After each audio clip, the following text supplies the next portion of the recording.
Hi everybody, so today we're going to talk about alternative health, and three main things we're going to talk about are naturopathic health, four things: naturopathic medicine as an alternative to conventional medicine. We're going to talk about homeopathy, we're going to talk about Chinese medicine, and we're going to talk about Indian medicine called Ayurvedic. So the main thing when we start is that one of the concepts that's used to describe Western medicine is allopathic. And so then you'll hear naturopaths talk about it as being allopathic, as being a point of view. In reality, that I've got it down at the bottom here that just gonna get this here.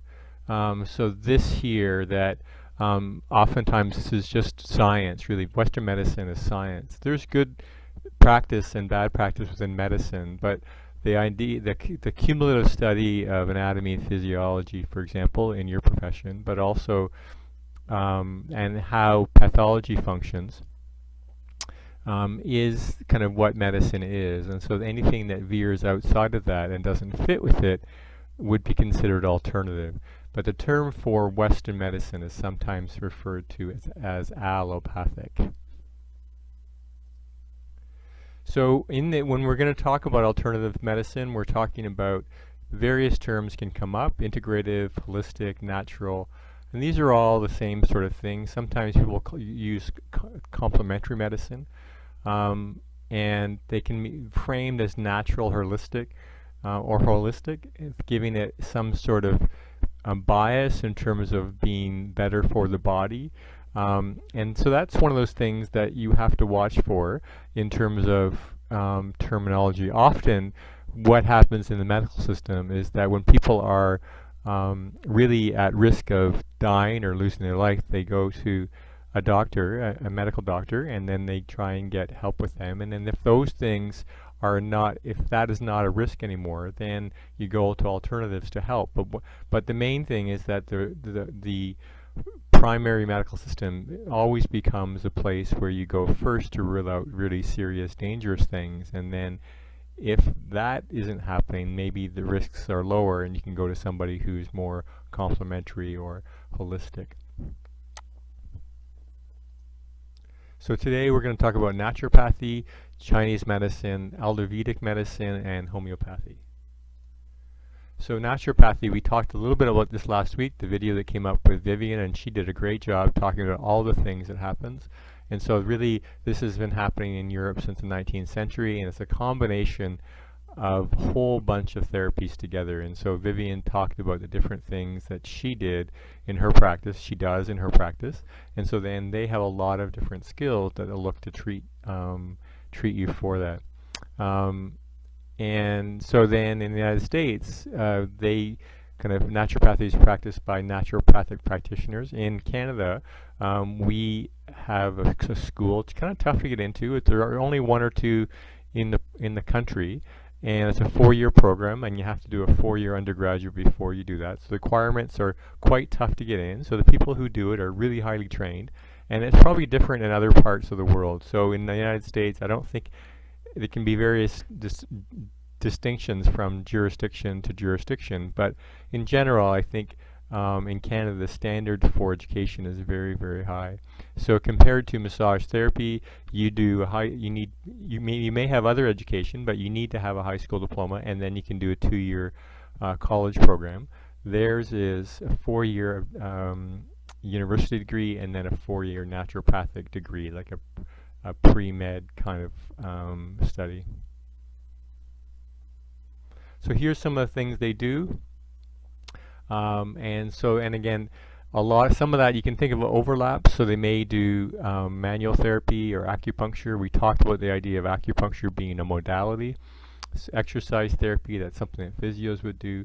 The big thing that they do that they look really closely at is diet and lifestyle changes. So various things that how your dietary system, your body's adapting to your diet. They do offer a lot of supplements and herbs. And they do homeopathy quite often. And we'll talk a little bit about that later on. And then various other things that may be part of individual practice. People can design their practice as they want to. Recently, there's been a movement towards complicated testing, so maybe genetic testing or allergy testing to see if you were allergic to certain things. So I posted 3 different audios from a really good program on the CBC called White Coat Black Art, and it's got 3 different takes on it, all around the same time. And so then this one here is the main one. It talks about a naturopathy going mainstream into in a hospital in Brampton, and then having naturopathic medicine within that practice. This one is kind of talks to a widely known critic who talks about naturopathic medicine as being bunk or snake oil salesman. And this guy is this one, so this is about 25 minutes long, this is about 25 minutes long, and I believe this one's about 12 minutes long. And this one is kind of a reasoned response. This one here is a naturopath who works out of the Ottawa Hospital, and he answers tough questions pretty well. So when we talk about Chinese medicine, the main thing I think to take away from Chinese medicine is that it's an old medicine. And so then, say 4,000 years old. And so there was a system of medicine that was derived 4,000 years ago. And you think about how different our understanding of anything was 4,000 years ago, before even just 200 years ago in Western medicine, we were doing bloodletting and as a way to try and heal things. So knowledge has come a long way in a short period of time, but this medicine is 4,000 years old, and it is it's a very different way of looking at the body. So they see the body as based on meridian lines. So you'll often hear people talk about in Chinese medicine that their kidney line is affected, or their gallbladder line is affected, and so that can be complicating because we think of the kidney or the gallbladder as being a kidney or gallbladder. But really, the difference, and one of the things that's really confusing about Chinese medicine, is that they choose, when they translated the information to English, they choose to use the same organs that we think of. And so then people often think of, when they're getting Chinese medicine, they go to a Chinese medicine person and they're told that their gallbladder isn't working very well. People will take that as their literal gallbladder, but in reality it is, they're talking about an energy line that isn't moving so well. So the way of thinking is so different from Western medicine that it's hard to think of them in the same plane. And that becomes one of the difficulties with it.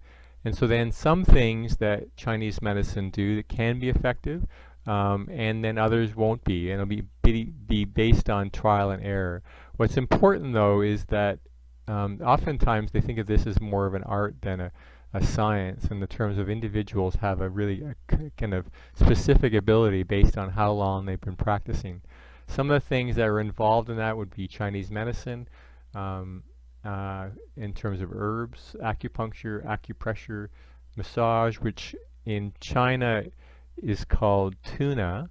In Japan it's called shiatsu.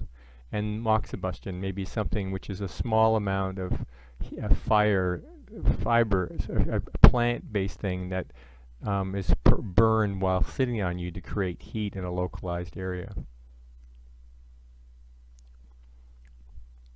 So other things that are becoming popular now is this cupping, and you can do this as part of your practice if you want. And there's other Chinese techniques. I think I talked about, there was a video that I showed last week that had the Grafton technique in it, and that was a scraping technique, and that's based on a Chinese technique that's trying to bring hyperemia to the skin. So here's a little video that I'm just going to play now.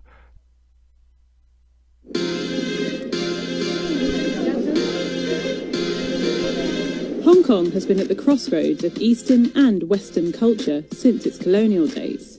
when Britain ruled from 1841 to 1997. Here, burgers are just as easy to find in the city as dumplings.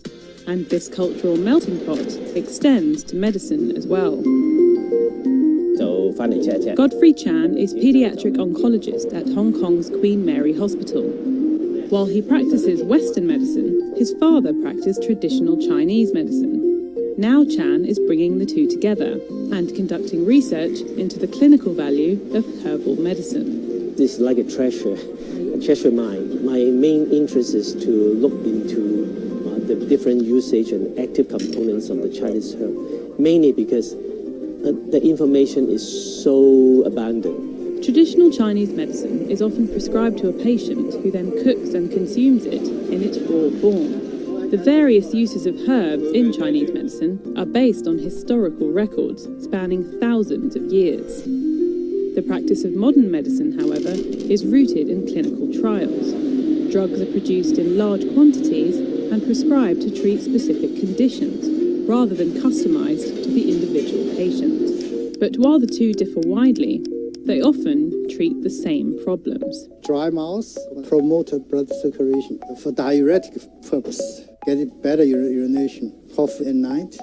Professor Lao Li Jing is an expert in Chinese medicine and trains younger generations to carry on this ancient practice. This includes diagnosing patients by inspecting their tongue and checking their pulse for energy imbalances in the body. Lao then gives his patients custom-made herbal remedies. If you go to Western medicine, maybe like you go to a shop to get the suit, every day same. But if Chinese medicine, like a tailor, make a suit fit to individual patient.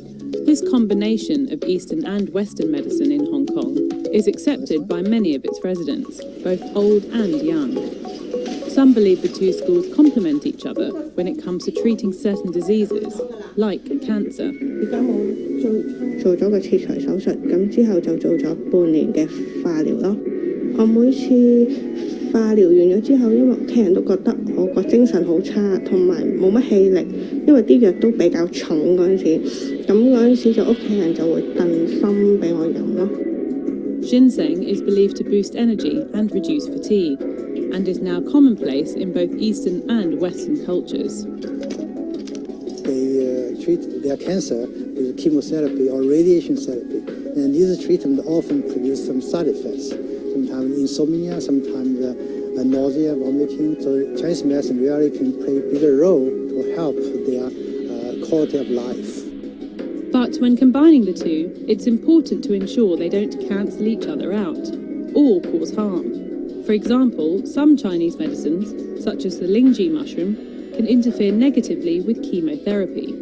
So it's always best to check with medical doctors on what can and can't be taken. We have to be very careful because other from the advantages, we can also deal with complication.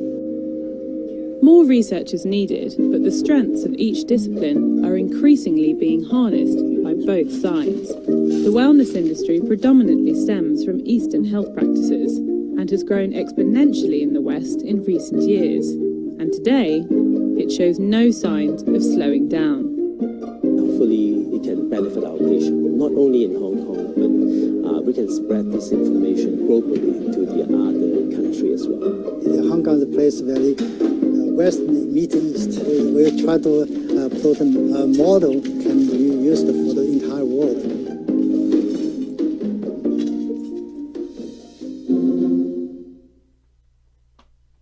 Is that it's an alternative way of seeing. So there isn't much match in terms of how they work. The way of thinking is different, so you won't necessarily understand a diagnosis that you get from a Chinese medicine in terms of how you understand a regular medicine.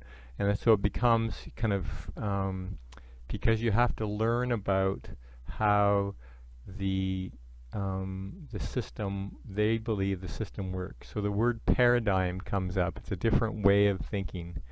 So there's a kind of research that I read once about acupuncture, for example, and they talked about it being, acupuncture being most effective, being treated acupuncture is most effective when it's used to treat Chinese women by Chinese men in China. And so the idea then in that is that the belief of the system is really important in terms of the success of the system. So one of the other things of Chinese medicine is that there's yin and yang foods, and so they're divided into 5 natures: cool, cold, neutral, warm, and hot. And the nature of the food is not determined necessarily by the actual temperature, but basically how they see it affecting you after you eat it. And so then one of the big things in terms of if you see a Chinese medicine doctor is they'll tell you to eat certain foods based on whether they see your condition as hot or cold. And again, it's an example of something that doesn't fit with Western medicine. We don't think that way. And the foods, we think of foods, hot foods as being spicy foods. And that doesn't necessarily resonate with that at all.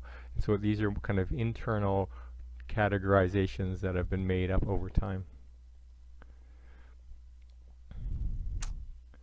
A person, for example, a person who has too much heat in their body usually feels hot, sweats all the time, is grumpy, has a swollen tongue, and could be constipated. So, and those foods could be beef, coffee, ginger, hot chilies, fried foods. Cold foods are salad, cheese, green tea, and beer. Neutral foods are oil, rice, pork.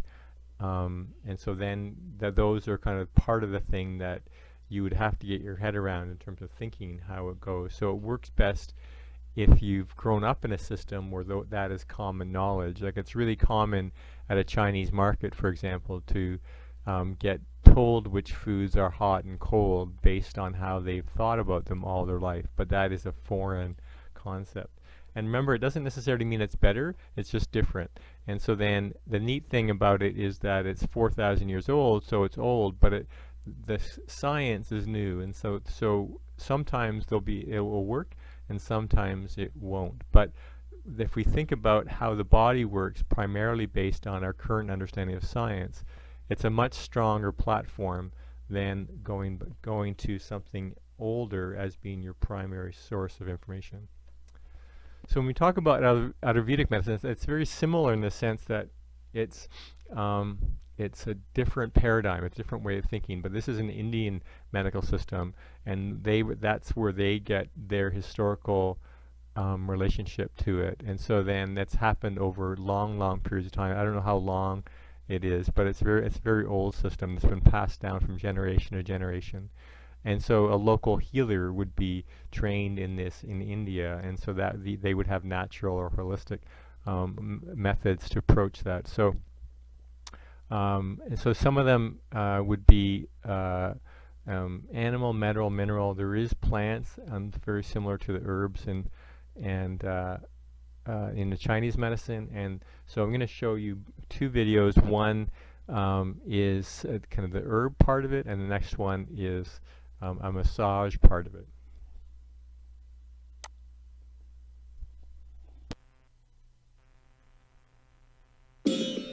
I've been hearing the word Ayurveda since I was a kid because even though neither one of my parents are doctors, they both practiced forms of Ayurveda, which basically means the science of life. It's one of the oldest health practices anywhere in the world. So welcome to Rasa Kitchen. Thank you very much. This looks like you mean business. The food, the Ayurvedic diet, is really fascinating to me. And so my mom, again, who's not a doctor, although she's an engineer, so very organized, would have all of her spices in the cupboard and almost point to them as a healthcare practitioner would, looking at those different spices for different purposes. So for example, ginger, really good for digestion, really good for stomach upset. Cinnamon can actually increase blood circulation. They identified certain foods. They figured out the functions of those foods. Like what sort of function do they provide in the body? And then they took foods that had different functions, put them together, and created the Ayurvedic diet. We were cooking a dish called aviyam. It's made of crunchy, beautiful, fresh vegetables. When we look at the nutrients that we need, the vitamins, the things that our body requires, we know full well that we can get that from nature. So if you eat the color of the rainbow, 7 different colored foods, then you're going to get all the nutrients you need. It's pretty magical. We don't think of food that way. But if you go and practice Ayurvedic medicine or live that lifestyle, that's exactly how they think of it. So what's been fascinating now is to see the science of Ayurveda starting to come to the forefront.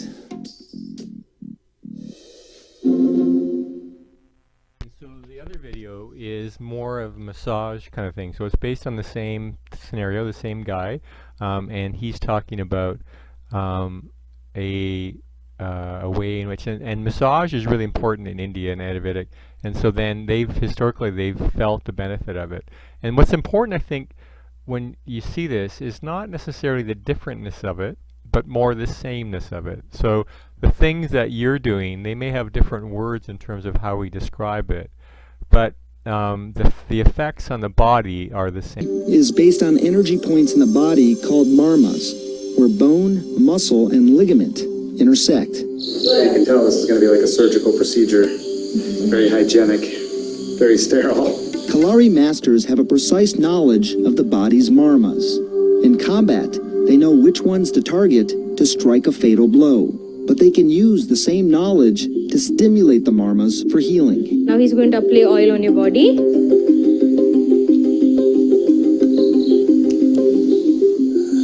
Just wondering how heavy this guy is.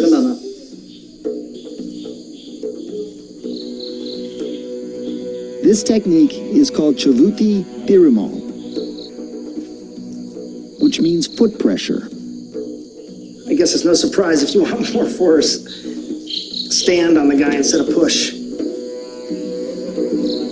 Probably is waking up a lot of muscles and ligaments that I didn't know needed waking.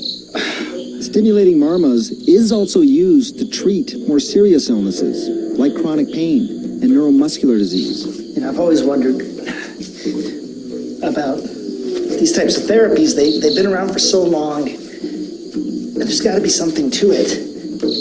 Why does something last for hundreds of years, maybe thousands of years? It just thinks that has a finger to my intestines.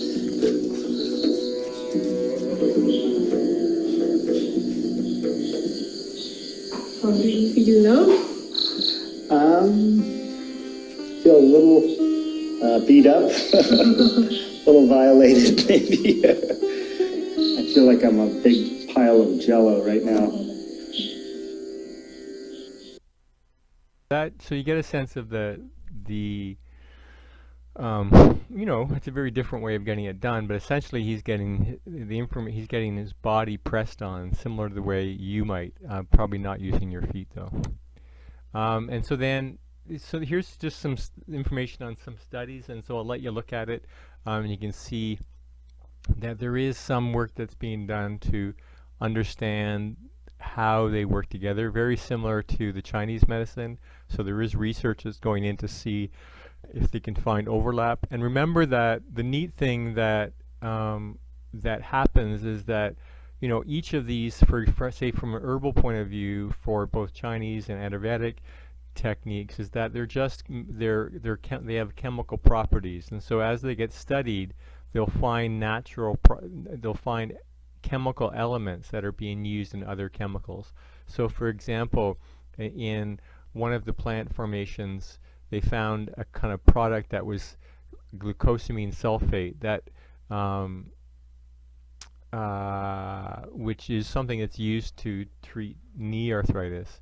And that's an idea where they found the similar chemical properties that create function. So, you know, these are things that are in the earth and they're being used in a particular way. And so the interesting thing about them is in our pharmaceutical world, we have a very precise ingredient mechanism that goes through a full clinical trial before it's approved, and then it becomes a used drug. And so whereas their drugs haven't necessarily had that level of scrutiny to know how it will affect it, but it's been more passed down through the ages.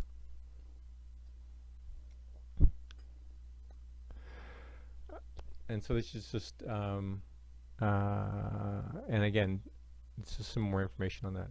The last one we're going to talk about is homeopathy. And so homeopathy is known as a medical system that was developed in Germany and based on two unconventional therapies. So the idea that A disease can be cured by a substance that produces a symptom in healthy people, and then you have this idea of a law of minimum dose. So it is kind of something, it's a really obscure concept, and it doesn't make sense from how we use it. The idea that if you take something, say something that causes a poisonous response in you, and you put it in its smallest dose, small, then it creates a response that may be healing for you. And so there's quite a lot of people who like this idea, but it just doesn't stand up to scrutiny in all the things that I've learned about it. So, but it's commonly used. So you can get, for example, an example of a homeopathic remedy would be arnica for injuries, and people will use it all the time for injuries. But that's a homeopathic remedy. And so I'm just going to move this to the next slide. And so these are kind of come from all plants of various sizes, but often what happens is that they have some sort of microscopic element to it, and then they'll put that in a tube of sugar pellets, and then they'll bounce it off the ground or shake it so that one element of that element has got onto a sugar pellet. And so then in some ways they'll think of that as being stronger because it's a smaller version of the element that goes into these sugar pellets. And then when you take in homeopathic remedy, you're taking one of these sugar pellets. So often when homeopathy is done, it's very, very individualized. And so if you go to a naturopath, they'll ask a whole ton of questions about who you are, what your preferences are, maybe an interview that may last an hour long to try and find an individualized response to it. And then the naturopath will then go through their book of remedies to try and create this very specific response for you.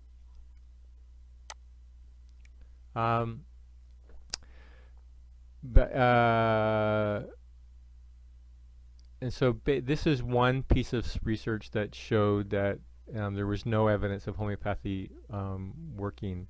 And the main thing that you'll find if you do any research on, just homeopathy as a controversial topic, really the main thing is that this fundamental idea of taking something at a very, very, very, very small elemental level and taking it in a pill form as a way to create the response that will allow you to heal, it just doesn't fit in terms of how we think about healing in general or what we know about the science of healing. So it's like it's a concept that is an outlier that doesn't fit with any known understanding of science as we know it.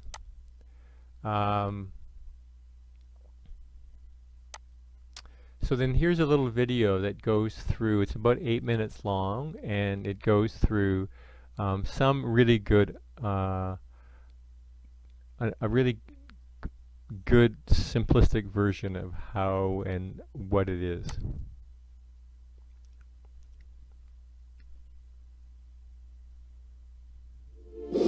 Homeopathy may be the most controversial but also the most popular alternative medicine. While some argue against it, others swear by its great power and effectiveness. How does homeopathy work? How did it become what it is today, and what can modern medicine learn from it?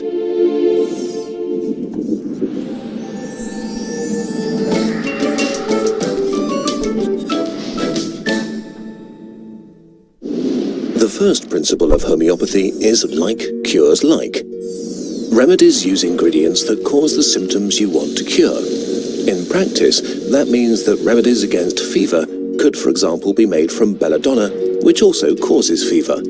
A mixture based from bee venom is used to treat itchy swellings, and so on. The second principle is a special method of preparation called potentization. The idea is that diluting and agitating the ingredients activates their curative powers and enhances their effect. To do this, the ingredient is dissolved in alcohol or distilled water. Homeopaths take 1 part of the solution and mix it with 9 parts of water, diluting it down to 1/10 of its original concentration and shaking it. What you have now is a 1x potency, 1 part ingredient and 9 parts solvent, named after the Roman numeral X for 10. Now this process is repeated. Take 1 part, mix it with 9 parts of pure water and shake it vigorously. Now you have 2x. You do this again and again until you reach the desired grade of potency. The finished remedy is then taken orally, or sometimes it's applied as little sugar pellets that are sold as globuli. A 20x potency, for example, is like dissolving 1 aspirin pill in the water volume of the whole Atlantic. But many are much more extreme, like 30C, for example. C means that the mixture has 1 part ingredient and 99 parts water. So the commonly sold 30C mixture means 1 part ingredient and 1,000,000 billion parts of water. If we wanted a globuli pill with a single atom of the original ingredient, then our pill would be the diameter of the distance between the Earth and the Sun. 150 million kilometers. A pill so massive that it would collapse into a black hole under its own mass. Because of this, potentization is one of the biggest criticisms of homeopathy. The extreme dilution is supposed to make the ingredients more potent, but on a physical level, this doesn't really make sense. Most homeopathic remedies are diluted so much that not a single atom of the active ingredient is left in them. The explanation of why the mixtures still work is that shaking the mixture after every dilution leaves behind a spirit-like essence of the ingredient. Basically, the idea is that water remembers what was put into it. But if this were true, then every substance that ever met a drop of water would leave an essence behind and lead to unpredictable effects when it was accidentally ingested. Think of all the stuff that lives and floats in the oceans. Every sip of water would be a supercharged homeopathic cocktail. So how did homeopathy become the most successful alternative medicine? In the 18th century, medicine was very different from today. Treatments like bloodletting left the patient worse off than before.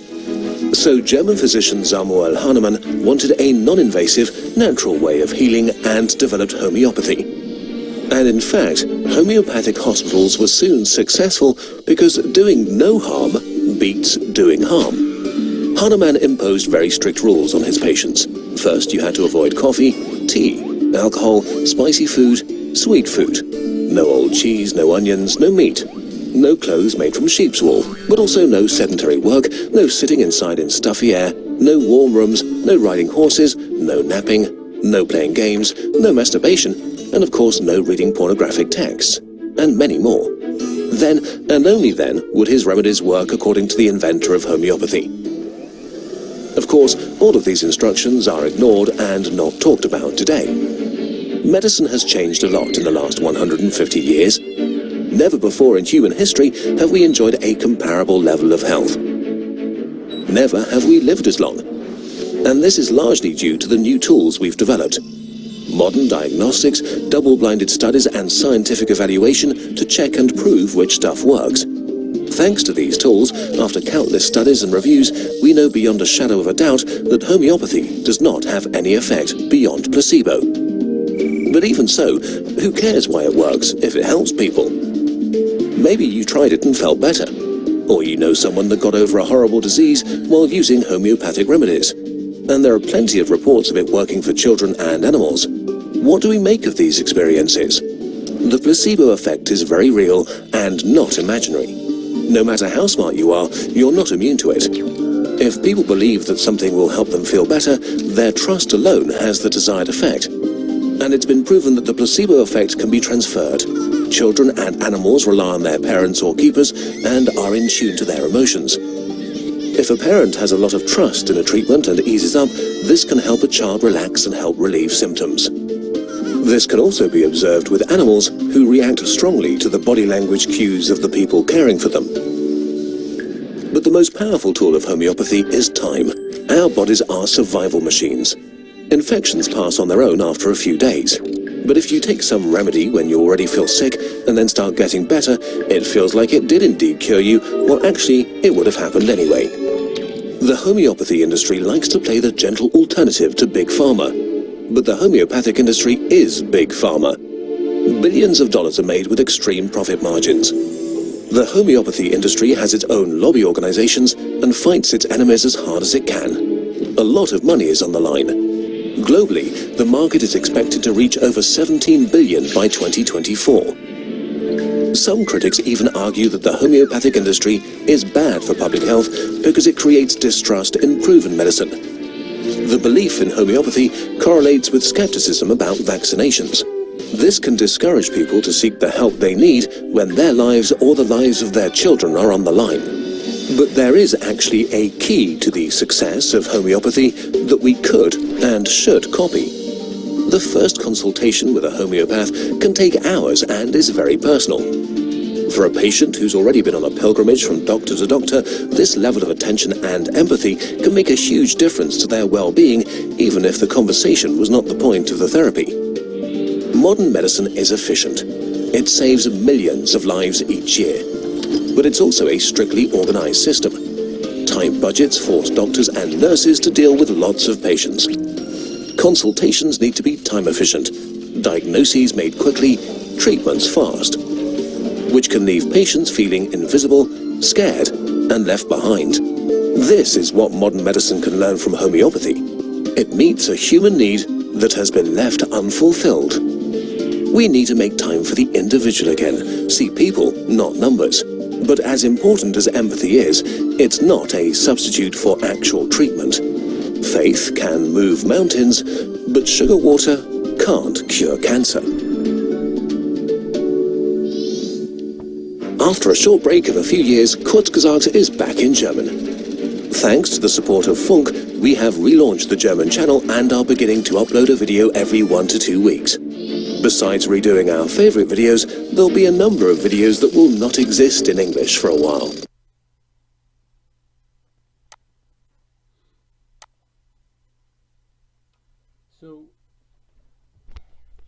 So again, is it dangerous? Really, it's one of these things that net result seems to be placebo, and so then if it makes you feel better, maybe that there's some better with that. But you don't want to let it get in the way of real healing. And so then things like cancer and heart disease or emergencies are things that you wouldn't want that to be involved with. And so recently this has come up, and I put the question for you on the assignment last week, was the idea of homeopathic medicines or products being used as vaccine, as an alternative to a vaccine. And so they can be marketed that way, but it's not. That's awful medicine. It's not medicine.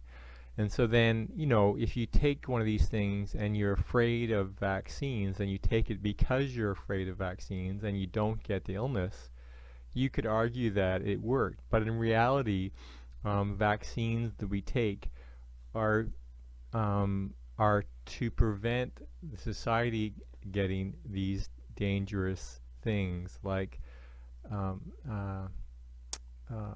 measles or mumps or chickenpox or shingles or whatever. And so these things, if we take the vaccine, that means that we don't get them.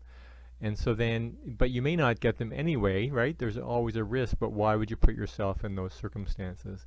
And so then the idea of a homeopathic product as being an alternative to a vaccine is something that plays into people's fears, because there's been kind of conspiracy theories around vaccines and autism, for example. And so then if you just listen to that and don't put together the science of it, then you may choose that as something that you think you're making a good decision about. And so the neat thing that you have as massage therapist is you have a basis of understanding of how these things work. And so then you want to build on these germs of knowledge and then get better at understanding them the more you're exposed to them. And you will get exposed to them over and over again. I mean, you'll be reading these clients' charts, and so then your ability to understand different things and how they affect people will grow the more people you see. So this is a video that isn't present anymore, and so there was a video called User's Guide to Cheating Death, and it's finished now. I posted this, but now it doesn't seem it's available, so that won't be available to you. But there's a fellow by the name of Timothy Caulfield, who does a lot of work on trying to debunk science, and so I'll create a link to some of his material for you on the content section. Thank you.